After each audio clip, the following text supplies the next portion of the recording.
भाजपा के प्रदेश अध्यक्ष बाबूलाल मरांडी रविवार को धनबाद में थे।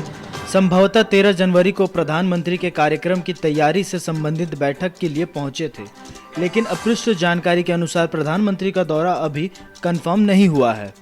धनबाद सर्किट हाउस में कार्यकर्ताओं ने बाबूलाल मरांडी का पुरजोर स्वागत किया। उन्होंने कहा कि प्रधानमंत्री के झारखंड आने की खबर है, लेकिन अभी तक इसकी सूचना नहीं मिली है।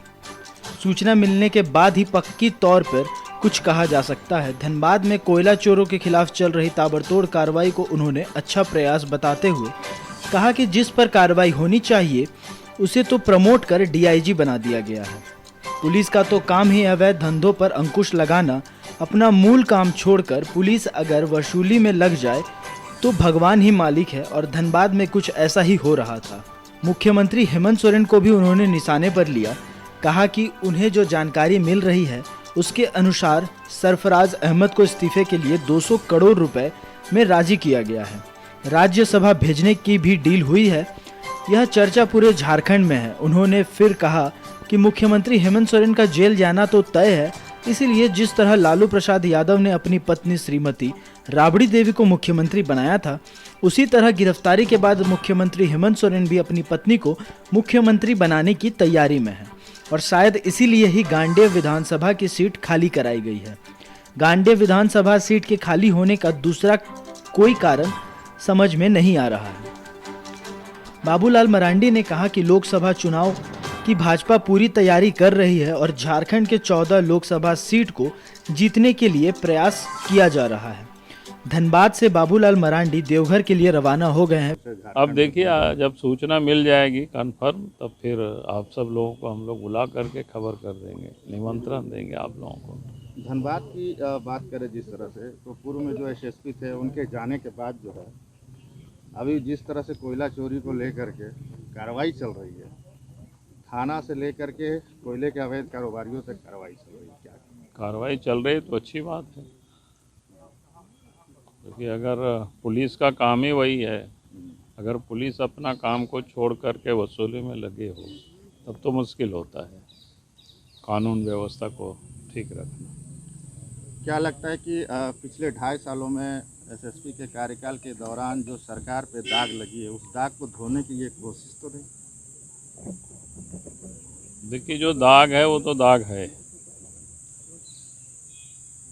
और जिन लोगों ने जो लूटा है उनके ऊपर तो कोई सरकार कार्रवाई नहीं कर रही है, तो फिर वो दाग कैसे मिटेगी?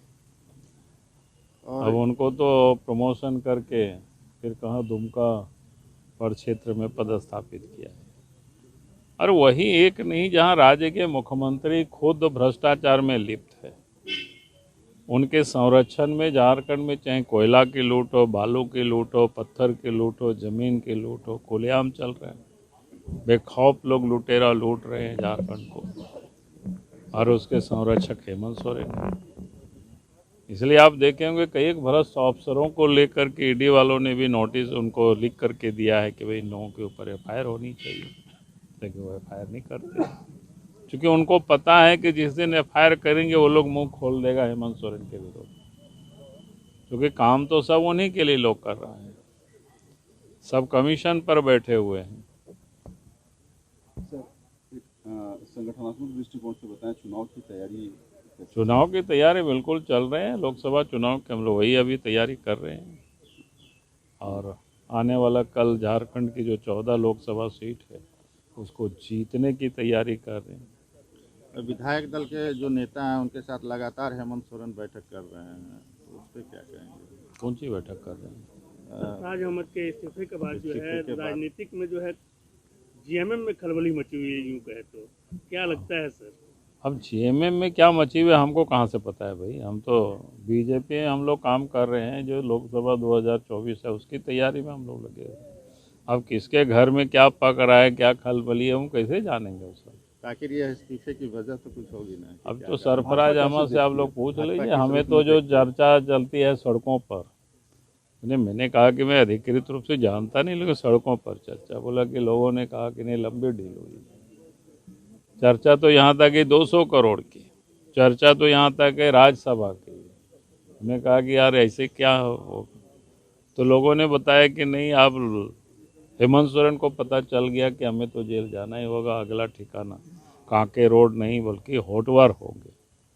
तो जैसे लालू यादव ने ब्योर जेल जाने के पहले अपने पत्नी श्रीमती रबड़ी देवी जी को मुख्यमंत्री बना के गए थे, संभवतया ये भी उसलिए खाली कराए हैं कि वो भी चाहते होंगे कि अपनी पत्नी को मुख्यमंत्री बना करके होटवार जाए, और तो दूसरा कोई कारण समझ में नहीं आता है।